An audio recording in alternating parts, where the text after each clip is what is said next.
ಎಲ್ಲ ಧ್ಯಾನ ಮಿತ್ರರಿಗೆ ಆತ್ಮ ಬಂಧುಗಳಿಗೆ ಹೃದಯಪೂರ್ವಕ ನಮಸ್ಕಾರಗಳು. ಗುರುಗಳಾದ ಬ್ರಹ್ಮಶ್ರೀ ಪಿತಾಮಹ ಪತ್ರಿಜಿಯವರಿಗೆ ನಮಸ್ಕಾರ. ನಮ್ಮನ್ನು ನಾವೇ ನೋಡ್ಕೋಬೇಕು. ನಮ್ಮ ಶರೀರ ಒಂದು ಮೆಷಿನ್. ಈ ಮೆಷಿನ್ಗೆ ಪ್ರಾಣಶಕ್ತಿ ಅನ್ನೋದು ನಾವು ಊಟದಿಂದ, ನೀರಿಂದ, ಗಾಳಿಯಿಂದ ಯಾವಾಗಲೂ ಕೊಡ್ತಾ ಇರ್ತೀವಿ. ಆದರೆ ವಿಶ್ವಶಕ್ತಿ ಬರಬೇಕು ಅಂದರೆ ಆಲೋಚನೆಗಳು ಇರಬಾರದು. ವಯಸ್ಸಾಗ್ತಾ ಆಗ್ತಾ ನಮ್ಮ ಮನುಷ್ಯನು ಹೆಂಗಿಟ್ಕೋಬೇಕು ಅನ್ನೋ ವಿಷಯ ನಮಗೆ ಗೊತ್ತಿಲ್ಲ. ಮನುಷ್ಯನ ಮನಸ್ಸು ಶೂನ್ಯವಾಗಿದ್ದರೆ ಮಾತ್ರ ಆ ವಿಶ್ವಶಕ್ತಿ ಅನ್ನೋದು ನಮ್ಮ ಒಳಗೆ ಬರುತ್ತೆ. ವಿಶ್ವಶಕ್ತಿ ಯಾವಾಗಲೂ ನಮ್ಮ ಒಳಗೆ ಬರ್ತಾನೆ ಇರಬೇಕು. ಅದನ್ನೇ ಆಕಾಶ ಗಂಗಾ ಅಂತ.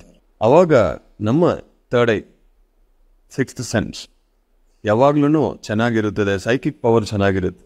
ಅಷ್ಟೊಂದು ಶಕ್ತಿ ನಮ್ಮ ಹತ್ರ ಇದ್ದರೆ ನಾವು ಮಾಡೋ ಪ್ರತಿಯೊಂದು ಕೆಲಸ, ಮಾತಾಡೋ ಪ್ರತಿಯೊಂದು ಮಾತು, ನೋಡೋ ಪ್ರತಿಯೊಂದು ವಿಷಯ, ಆಲೋಚನೆಗಳು ಏನೇ ಆಗಲಿ, ಈ ಶಕ್ತಿಯಿಂದ ಅದು ತುಂಬ ಬೇಗ ಮ್ಯಾನಿಫೆಸ್ಟ್ ಆಗ್ತಾನೆ ಇರುತ್ತೆ. ಒಂದು ದಿವಸ ಮಾಡಿ ಒಂದು ದಿವಸ ಬಿಟ್ಟು, ಒಂದು ತಿಂಗಳು ಮಾಡಿ ಒಂದು ತಿಂಗಳು ಬಿಟ್ಟರೆ ರಿಸಲ್ಟ್ಸ್ ಬರಲ್ಲ. ಇದನ್ನು ನಾವು ಕಾನ್ಸ್ಟೆಂಟ್ ಆಗಿ ಮೇಂಟೈನ್ ಮಾಡಬೇಕು. 20 ವರ್ಷ ಅನಾಪಾನ ಸತಿ ಧ್ಯಾನ, ಈ ಬ್ರೆತ್ ಮೆಡಿಟೇಷನ್ ನಾನು ಮಾಡ್ತಾನೇ ಇದ್ದೀನಿ. ಇದು ರೆಗ್ಯುಲರ್ ಆಗಿ ನಾವು ಮಾಡಬೇಕು. ಇದೊಂದು ಹ್ಯಾಬಿಟ್ ಆಗ್ತದೆ. ಅದಕ್ಕೆ ಈ ಗ್ರೂಪ್ ಮೆಡಿಟೇಷನ್ಸ್, ಈ ಕಮ್ಯುನಿಟಿ ಅನ್ನೋದು ತುಂಬ ಇಷ್ಟ, ತುಂಬ ಇಂಪಾರ್ಟೆಂಟ್. ಎಲ್ಲಿ ಬೇಕಂದ್ರೆ ನಮ್ಮ ಮನೆ ಸುತ್ತಮುತ್ತ ಯಾರಿದ್ದಾರೋ ಅವ್ರಿಗೆಲ್ಲ ಧ್ಯಾನ ಹೇಳಿ. ಒಬ್ಬರಿಬ್ಬರಿಗಾದ ಇಂಟ್ರೆಸ್ಟ್ ಸಿಗುತ್ತೆ. ಆವಾಗ ಅವರು ನಿಮ್ಮ ಜೊತೆ ಜಾಯಿನ್ ಆಗ್ತಾರೆ. ನಮಗೆ ಗೊತ್ತಿಲ್ಲ ಯಾರಿಗೂ ಧ್ಯಾನ ಬೇಕು ಅಂತ. ನಾವು ಹೇಳಿದ್ರೆ ಮಾತ್ರ ಯಾರು ಹುಡುಕ್ತಾ ಇದ್ದಾರೋ ನಿಮಗೆ ಅರ್ಥ ಆಗುತ್ತೆ. ಯಾರು ಸಿಗ್ತಾರೋ ಅವ್ರಿಗೆ ಹೇಳೋದಲ್ಲಿ ನಮಗೆ ಎಷ್ಟೋ ಪುಣ್ಯ ಸಿಗುತ್ತೆ. ಯಾಕೆಂದರೆ ಒಬ್ಬರ ಜೀವನಕ್ಕೆ ದಾರಿ ನಾವು ತೋರಿಸ್ತಾ ಇದ್ದೀವಿ. ಕರ್ಮ ಸಿದ್ಧಾಂತ ಏನು ಹೇಳುತ್ತೆ ಅಂದರೆ, ನೀವು ಏನು ಕೊಡ್ತೀವೋ ಅದೇ ಮತ್ತೆ ನಿಮಗೆ ವಾಪಸ್ ಬರುತ್ತೆ ಅಂತ. ಬೇರೆ ಒಬ್ಬರ ಜೀವನಕ್ಕೆ ಎನ್ಲೈಟನ್ಮೆಂಟ್ ದಾರಿ ನಾವು ಕೊಡ್ತಾ ಇದ್ದೀವಿ. ಬೇರೆ ಒಬ್ಬರ ಜೀವನಕ್ಕೆ ಒಂದು ದಾರಿ ನಾವು ತೋರಿಸಿದ್ರೆ ನಮ್ಮ ದಾರಿಗಳು ಎಷ್ಟೋ ಓಪನ್ ಆಗುತ್ತೆ. ಹಾಗಾಗಿ ಧ್ಯಾನ ಪ್ರಚಾರ ಅನ್ನೋದು ಇಲ್ಲಿ ತುಂಬ ಸುಲಭ. ಒಂದು 5 ನಿಮಿಷದಲ್ಲಿ ನಾವು ಹೇಳ್ಬೋದು, 2 ನಿಮಿಷದಲ್ಲಿ ಹೇಳ್ಬೋದು. ನಮಗೆ ಎಷ್ಟು ಗೊತ್ತೋ ಅಷ್ಟನ್ನೇ ಹೇಳ್ಬೋದು. ಇಲ್ಲಾಂದರೆ ಒಂದು ಸೆಷನ್ಗೆ ಅವ್ರು ಇನ್ವೈಟ್ ಮಾಡಿ ಅವ್ರು ಲಿಂಕ್ ಕಳಿಸಿದ್ರೂ ಸಾಕು. ಅವ್ರಿಗೆ ಆ ಧ್ಯಾನ ಅನ್ನೋದು ಡೀಪ್ ಆಗಿ ಸಿಗುತ್ತೆ. ಪ್ರತಿ ನಿಮಿಷ ನಮ್ಮನ್ನು ನಾವು ನೋಡ್ಕೋಬೇಕು. ನಮ್ಮ ಶಕ್ತಿಯನ್ನು ನಾವು ನೋಡ್ಕೋಬೇಕು. ನಮ್ಮ ಮನಸ್ಸನ್ನು ನಾವು ನೋಡ್ಕೋಬೇಕು. ನಮ್ಮ ಆರೋಗ್ಯ ಬೇರೆಯೊಬ್ಬರ ಕೈಯಲ್ಲಿ ಇಲ್ಲ. ನಮ್ಮ ಮನಃಶಾಂತಿ ಬೇರೆಯೊಬ್ಬರ ಕೈಯಲ್ಲಿ ಇಲ್ಲ. ನಮ್ಮ ಆನಂದ ಬೇರೆಯೊಬ್ಬರ ಕೈಯಲ್ಲಿ ಇಲ್ಲ. ಇದೆಲ್ಲ ನಮ್ಮ ಒಳಗಿಂದ ಬರಬೇಕು.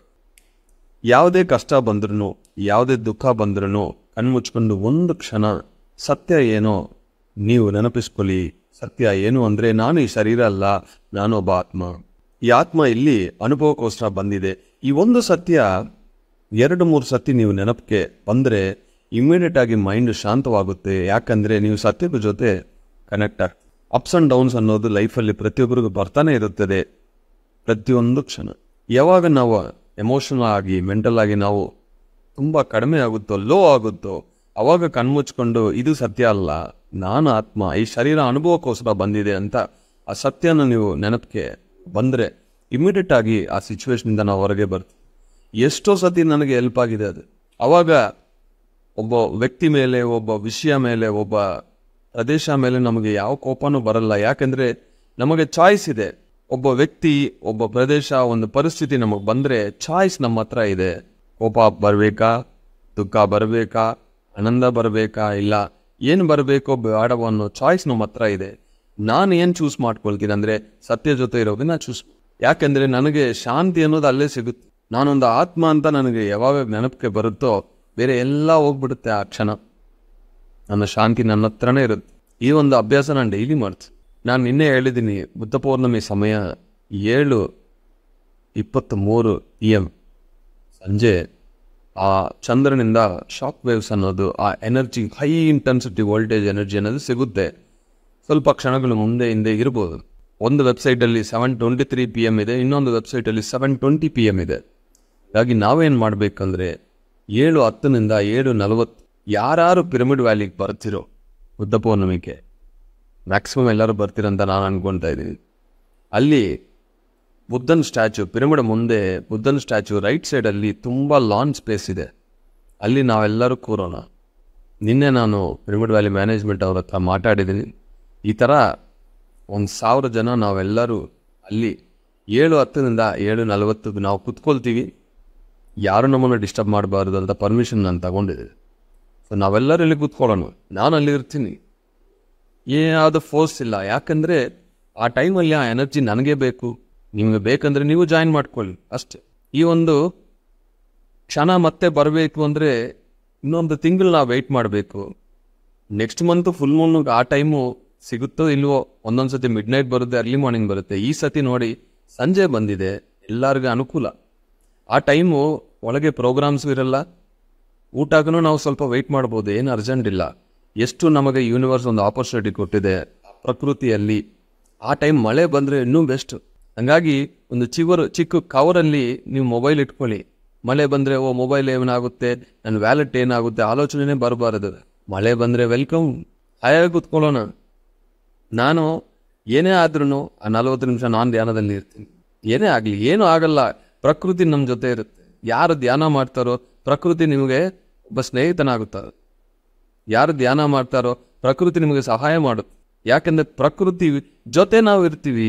ಶ್ವಾಸದ ಮೇಲೆ ಗಮನ ಇಟ್ಟಿದ್ರೆ ಪ್ರಕೃತಿಗೆ ವಿರುದ್ಧವಾಗಿ ನಾವು ಏನು ಮಾಡ್ತಾ ಇಲ್ಲ. ಇಲ್ಲಿ ಆಲ್ರೆಡಿ ಶ್ವಾಸ ಇದೆ, ನಡೀತಾ ಇದೆ, ಅದನ್ನು ಗಮನಿಸ್ತಾ ಇದ್ದೀವಿ ಅಷ್ಟೇ. ಮನಸ್ಸನ್ನು ಶೂನ್ಯ ಮಾಡ್ಕೊಳ್ಳೆ. ಪ್ರತಿಯೊಂದು ಜಂತು ಪಕ್ಷಿಗಳು ಆಗಲಿ ವೃಕ್ಷಗಳಾಗಲಿ ಯಾವುದಕ್ಕೆ ಮನಸ್ಸು ಇಲ್ಲ, ಎಲ್ಲ ಶೂನ್ಯವಾಗಿ ಆ ಕ್ಷಣದಲ್ಲಿ ಇರುತ್ತದೆ.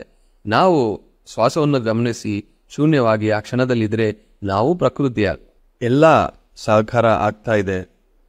1 ತಿಂಗಳ ಮುಂಚೆ ಒಂದು ಮೀಟಿಂಗ್ ಆಯಿತು. ಆವಾಗ ಆ ಮೀಟಿಂಗಲ್ಲಿ ನೀರಿಲ್ಲ ಅಂತ ಹೇಳಿದ್ರು. ಅವಾಗ ನಾನು ಹೇಳಿದ್ನಿ, ಫಸ್ಟ್ ವೀಕ್ ಮೇ ಇಂದ ಮಳೆ ಬರುತ್ತೆ ಅಂತ ನನಗೆ ಮೆಸೇಜ್ ಬಂದಿದೆ, ನೋಡೋಣ ನನ್ನ ಮೆಸೇಜ್ ಯಾವಾಗಲೂ ಕರೆಕ್ಟ್ ಇರುತ್ತೆ ಅಂತ ನಾನು ಹೇಳಿದ್ದೀನಿ.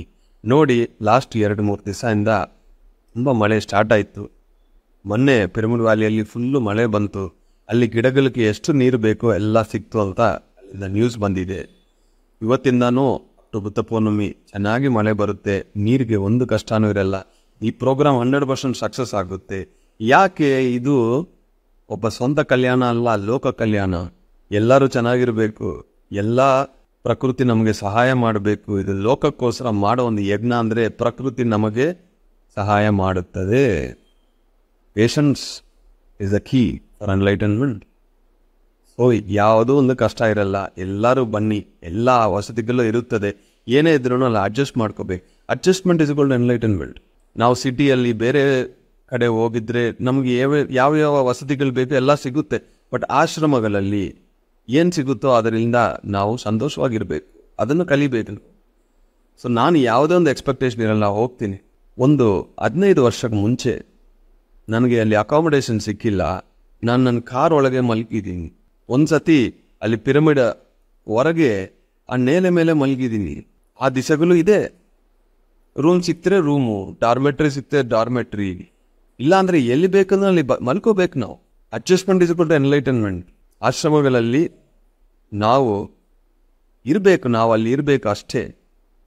ಯಾವ ವಸತಿಗಳು ಎಲ್ಲರೂ ಅವ್ರು ಮಾಡ್ತಾ ಇರ್ತಾರೆ, ಆ ವಸತಿಗಳನ್ನ ಎಂಜಾಯ್ ಮಾಡ್ತಾ, ಧ್ಯಾನನ ಎಂಜಾಯ್ ಮಾಡ್ತಾ ಎಷ್ಟು ಮಾಸ್ಟರ್ಸ್ ಸಿಗ್ತಾರೆ. ಅಂದರೆ ನಾವು ಒಂದು ಕಡೆ ಹೋಗ್ತಾ ಇದ್ದೀವಿ, ಎಲ್ಲರೂ ಧ್ಯಾನಿಗಳೇ, ಎಲ್ಲರೂ ಶಾಕಾಹಾರಿಗಳೇ, ಎಲ್ಲರೂ ವಾಕಿನ್ಸೇ, ಎಲ್ಲರೂ ಮಾಸ್ಟರ್ಸೇ. ಇಷ್ಟೊಂದು ಅವಕಾಶ ಮತ್ತೆ ಬರಬೇಕಂದ್ರೆ 1 ವರ್ಷ ವೆಯ್ಟ್ ಮಾಡಬೇಕು. Buddha Purnima is always special. ಇಷ್ಟು ವರ್ಷಗಳಿಂದ ನಾನು ಒಂದು ಬುದ್ಧ ಪೌರ್ಣಮಿ ಮಿಸ್ ಮಾಡಿಲ್ಲ. ಅಟ್ಲೀಸ್ಟ್ 1 ಡೇ ನಾನು ವಿಸಿಟ್ ಮಾಡಿದ್ದೀನಿ. ಮ್ಯಾಕ್ಸಿಮಮ್ ಎಲ್ಲ ಡೇಸ್ನಲ್ಲೇ ಇರುತ್ತೆ. ಆ ಬುದ್ಧ ಪೌರ್ಣಮಿ ದಿವಸಗಳಲ್ಲಿ ಅಲ್ಲಿ ನಾವು ಸಿಕ್ಕಿರೋ ಎನರ್ಜೀಸು ಬೇರೆ ಟೈಮಲ್ಲಿ ಸಿಗಲ್ಲ. ಸೊ ಈ ಅವಕಾಶನ ಮಿಸ್ ಮಾಡ್ಕೋಬೇಡಿ. ಮೈಂಡಲ್ಲಿ ಫಿಕ್ಸ್ ಮಾಡಿ, ನಾನಲ್ಲಿ ಹೋಗ್ತೀನಿ ಅಂತ ದಾರಿ ನಿಮಗೆ ಸಿಗುತ್ತೆ. Thank you very much my dear masters.